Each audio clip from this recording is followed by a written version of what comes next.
Evangelho de Mateus, capítulo 14, versículo 22 ao 33. Logo em seguida, ele obrigou seus discípulos a entrar no barco e ir na frente dele para o outro lado, enquanto ele mandava as multidões para casa. Tendo-as mandado para casa, subiu ao monte para orar em particular. Ao anoitecer, ele estava ali sozinho. E enquanto isso, o barco já estava bem longe da terra e era sacudido pelas ondas, pois o vento era contrário. Já à alta madrugada, Jesus foi até eles, andando sobre o mar. Mas, ao vê-lo andando sobre o mar, os discípulos assustaram-se e disseram: "É um fantasma!" e gritaram de medo. Jesus, porém, falou-lhes imediatamente: "Tende coragem, sou eu, não temais." Pedro lhe respondeu: "Senhor, se és tu, manda-me ir sobre as águas até onde estás." Ele lhe disse: "Vem." Descendo do barco e andando sobre as águas, Pedro foi ao encontro de Jesus, mas, ao perceber o vento, teve medo e, começando a afundar, gritou: "Senhor, salva-me!" Imediatamente Jesus, estendendo a mão, segurou-o e disse-lhe: "Homem de pequena fé, por que duvidaste?" E logo que subiram para o barco, o vento cessou. Então os que estavam no barco o adoraram, dizendo: "Verdadeiramente, tu és o Filho de Deus."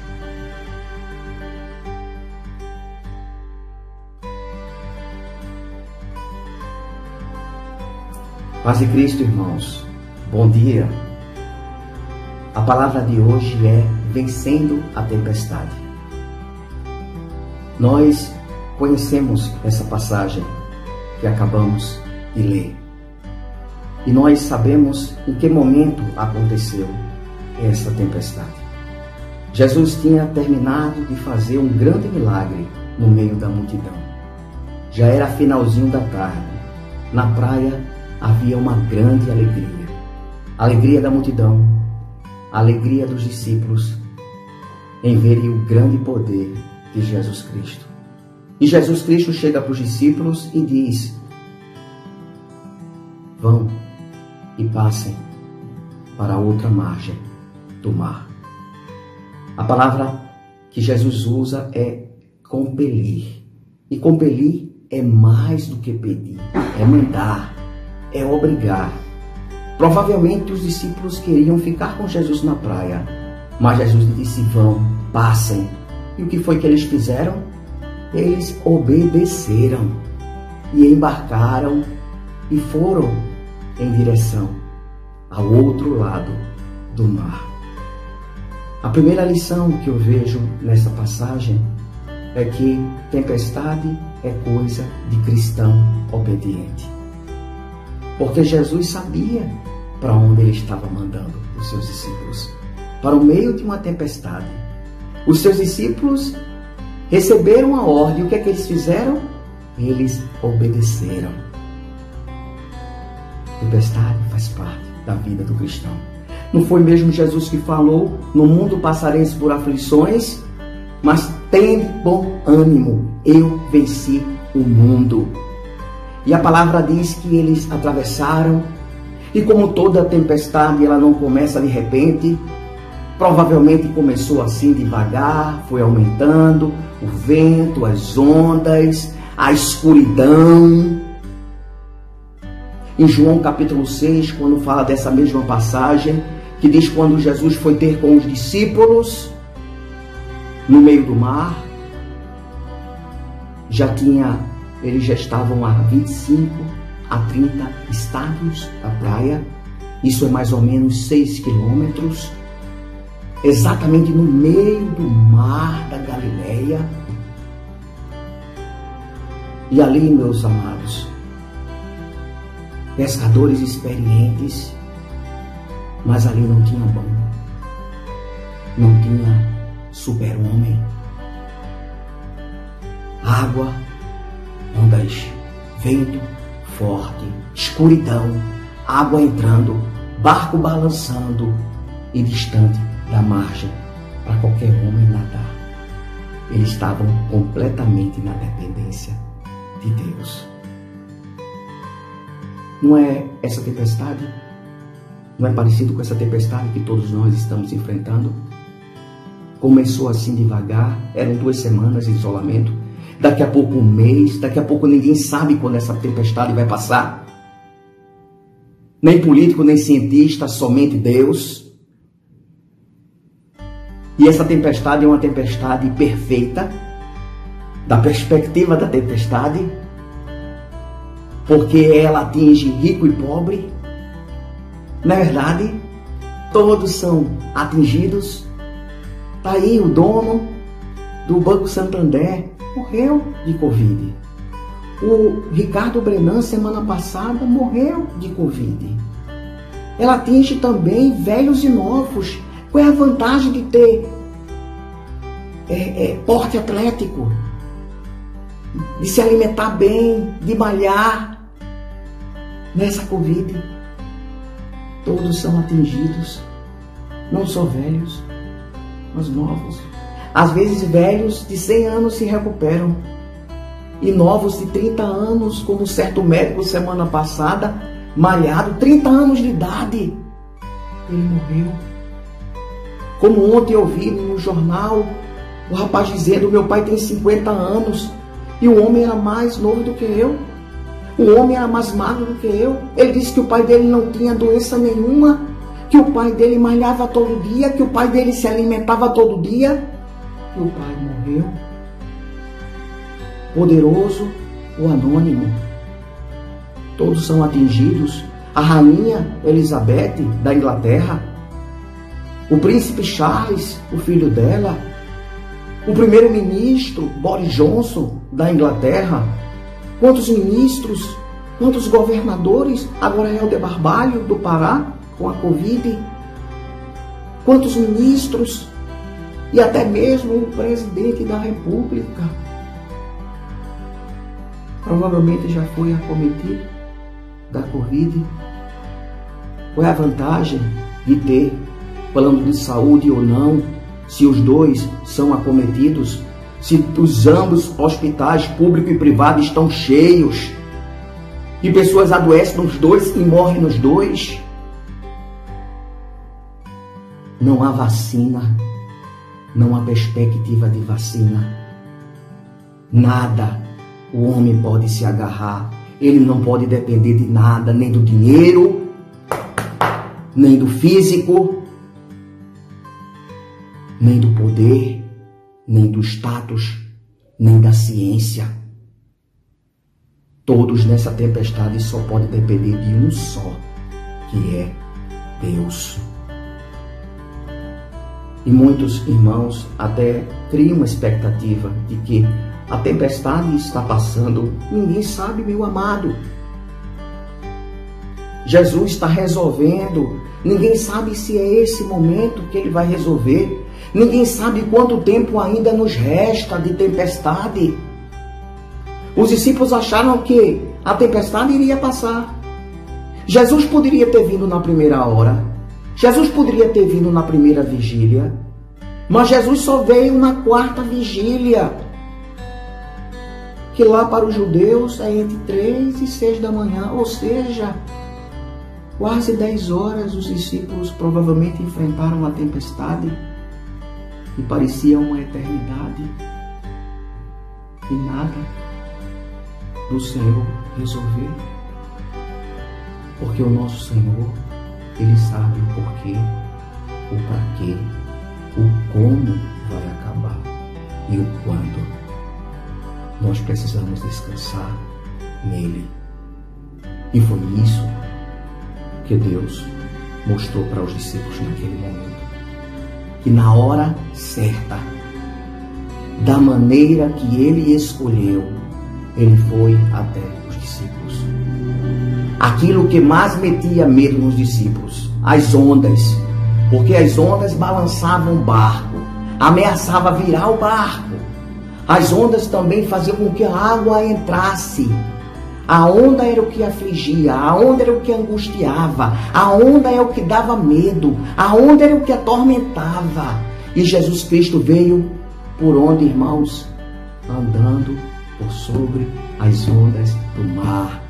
E isso tem um significado grande, porque a tempestade está embaixo dos pés do nosso Senhor. Ele tem todo o poder. Ele é o Senhor no céu e na terra. E é Senhor também da tempestade. E quando ele chegou, ele não resolveu a tempestade. Você nota que quando ele chegou, o que foi que ele disse? Tende bom ânimo. Sou eu, não temais. Em vez de acalmar a tempestade lá fora, ele quis acalmar a tempestade aqui dentro dos discípulos. Que apesar de andarem tanto com o Mestre, de verem tantos milagres do Mestre, tinham acabado de ver a multiplicação dos pães. Mas quando viram Jesus vindo sobre o mar, acharam que se tratava de um fantasma. Ou seja, eles não conheciam plenamente o Mestre, que tinha poder não só de multiplicar pães, mas de vir andando por sobre as águas.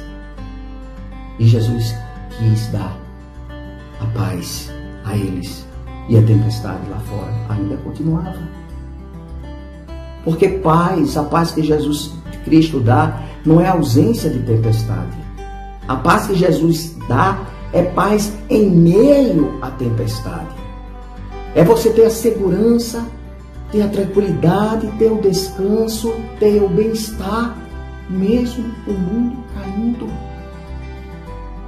E Pedro recobrou a coragem e disse: se és tu, Senhor, manda ir ter contigo sobre as águas. E Pedro o que fez?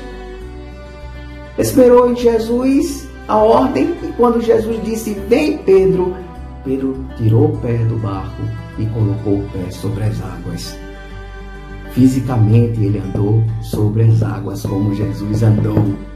Espiritualmente ele andou sobre as ordens do Senhor, sobre as palavras do Senhor. Vem, Pedro. E aí ele colocou o pé sobre as palavras. Como é que eu venço a tempestade, irmão? Firmando o pé na palavra, nas promessas que são verdadeiras, e olhando não para a tempestade, e sim para Jesus, o autor e consumador da nossa fé. É assim que nós vencemos. E temos tantas palavras, tantas promessas na palavra, que podemos nos apropriar no momento da tempestade. Hebreus 13, versículo 5. De maneira alguma te deixarei, nunca jamais te abandonarei. Que palavra poderosa que eu posso crer neste momento. 1 Pedro 5,7, lançando sobre ele toda a vossa ansiedade, porque ele tem cuidado de vós. Então Deus está cuidando de mim. Eu vou lançar sobre ele toda a minha ansiedade e descansar. Ele está no controle. Salmo 37, versículo 5, entrega o teu caminho ao Senhor, confia nele e o mais ele fará. Entrega e confia. Não é mais problema meu, não é mais tempestade minha, está na mão do Senhor. No versículo 7 do capítulo 37, diz lá: descansa no Senhor, espera nele. Isaías 41:10, não temas, porque eu sou contigo, eu te fortaleço, te ajudo, te sustento na destra, na minha destra, na destra da minha justiça. Então, é o Senhor que nos ajuda, é o Senhor que segura na gente, é o Senhor que diz: não tema. Salmo 23, o Senhor é o meu pastor, nada me faltará. Ele me faz repousar em pastos verdejantes. Leva-me para junto da água de descanso. Refrigera-me a alma. Ainda que eu ande pelo vale da sombra da morte, não temerei mal nenhum. Por quê? porque tu estás comigo. A tua vara e o teu cajado me consolam. Irmãos, eu vou ser bem sincero com vocês. Eu não sei o que acontecerá conosco. Nós nos entregamos ao Senhor. Ele é dono da nossa vida, dono do nosso destino, dono da tempestade. Irmãos poderão adoecer. Irmãos poderão ir para a UTI. Irmãos poderão ir até para a glória. Mas eu não me preocupo, por quê? Porque ainda que eu ande pelo vale da sombra da morte, eu não devo temer mal nenhum, porque tu, Senhor, estás comigo. Como fala Romanos 8:35, quem nos separará do amor de Cristo? Será tribulação, angústia, perigo. E mais na frente diz, nem a morte, nem a vida, nem os anjos, nem a tempestade, nem poder nenhum, nem criatura nenhuma poderá separar-nos do amor de Deus. É como Paulo disse, para mim, o viver é Cristo e o morrer é lucro. E Paulo diz que está pronto para engrandecer ao Senhor em Filipenses 1:20. Não só pela vida, mas também pela morte. Então, se um de nós vier a partir para a glória, nós estamos com o Senhor. Não tema, não se angustie. O Senhor está no controle. Ele é o dono de tudo. É o dono de nossas vidas. E como termina o trecho? E quando ele estava naufragando, Pedro, e Jesus levantou, porque se você estiver naufragando na fé, Jesus ele bota a mão na sua mão e te levanta e firma os teus pés. E o vento e o mar cessaram, e eles disseram, os que estavam no barco, e os que estavam no barco o adoraram, dizendo, verdadeiramente és filho de Deus. Essa é a lição da tempestade. Esse é o objetivo dessa tempestade. Que todo cristão, que o mundo adore o Senhor e diga verdadeiramente, Jesus Cristo é o Filho de Deus. Que Deus te abençoe, irmãos. Que Deus te dê paz.